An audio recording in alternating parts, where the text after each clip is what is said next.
somewhere in the strange vegetation. I drowned in all I had lost, and wished for everything that never was.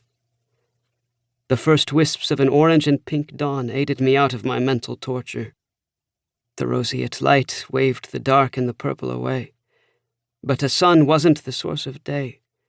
Clouds exuding light stretched their tired arms across the horizon, filling the sky. Patches of darkness pierced through in places, leaving gaps in the blue. Morning revealed the gray bark of the trees.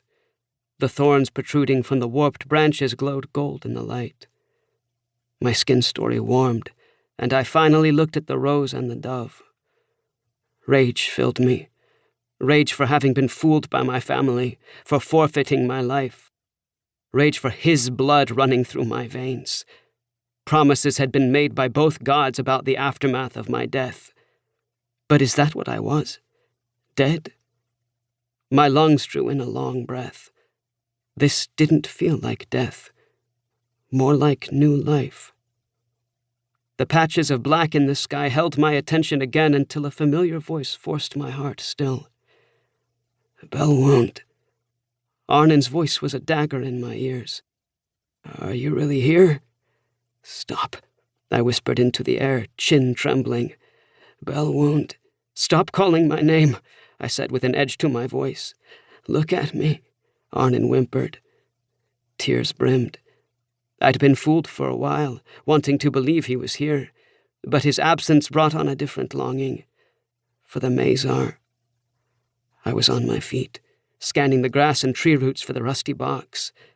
It comforted me when I needed. It showed me secrets when I was in doubt. Longing shifted to anger. Where the fuck was it? Golden dust started rising from the earth and gathering, the illumination intensifying until taking the shape of a child. Gray eyes, dark locks, and brown skin formed. He sat with legs splayed and a scarlet cloth tied around his waist. The fabric draped over his knees and onto the carpet of leaves. He dug a hole with a rock. After being lied to so many times, I doubted what I saw for a while. The child looked like him.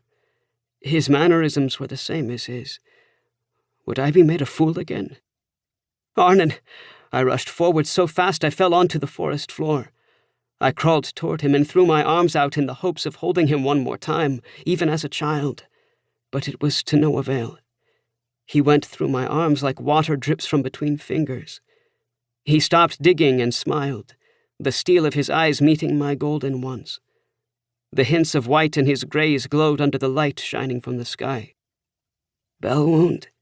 His voice called to me yet again as the child in front of me shifted into a hovering orb of light. Maybe he was here after all. Maybe that was the reason he kept calling for me. The more I longed to see him, the louder his voice got. I searched for him, chasing after his voice as it shifted course, coming from my right, then my left. My breath steamed as I anticipated the sight of him. My running slowed to a disappointed pace, eventually forcing me to a full halt. Silence settled. Another fucking illusion, I mumbled under a breath. There's no one. A few orange and scarlet leaves clung to the gray branches above me. Some surrendered to a gentle breeze, joining the fiery carpet. The brighter the light in the sky, the dimmer the glowing thorns turned. And yet, the dark patches remained in the wide blue.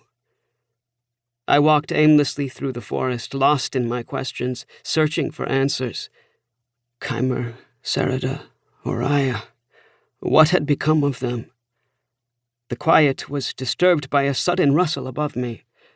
I surveyed the swaying canopy, searching for the cause. A thud followed from my right. A dark, snake-like body emerged, like a blotch of black ink on a colorful canvas. Dark scales glistened as it neared. Its glowing gold eyes were on me, growing larger as it approached. Death was here. My. What an unexpected guest to have here, eh? Said the creature through its scraggly lips. A graveyard, 'tis place, boy. Inside the dome of the gods. What do you hear?